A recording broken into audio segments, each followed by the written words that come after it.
तुगलक वंश दिल्ली सल्तनत का तीसरा राजवंश एक महत्वपूर्ण कालखंड रहा है जिसने भारतीय इतिहास में कई बदलाव लाए।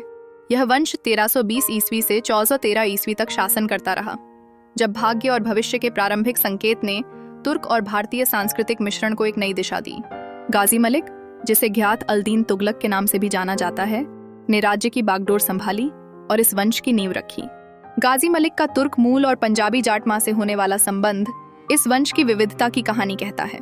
ये शासक न केवल राजनीतिक धारा में महत्वपूर्ण रहे, बल्कि सांस्कृतिक समृद्धि के लिए भी अपनी नीतियों के द्वारा प्रशंसा के पात्र बने। विशेषकर मोहम्मद बिन तुगलक का नाम ऊंचे श्रेणी का शासक मान्यता प्राप्त करता है, जिसने खुरासान और कराचिल अभियानों के माध्यम से साम्राज्य की सीमाओं का विस्तार किया।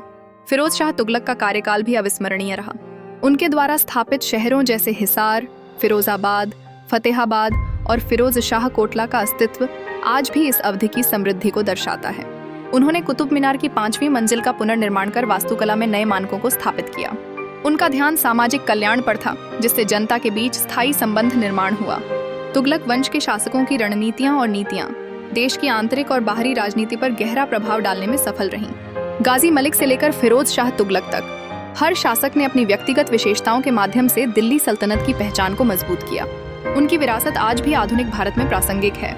इस प्रकार तुगलक वंश भारतीय इतिहास का एक महत्वपूर्ण भाग है, जो न केवल राजनीतिक परिदृश्य पर बल्कि सामाजिक और सांस्कृतिक विकास में भी योगदान दिया आए हैं। इनके शासकों द्वारा किए गए कार्य आज भी इतिहास प्रेमियों को आकर्षित करते हैं और इनके द्वारा स्थापित स्थलों और नीतियों का अध्ययन आज भी जारी है।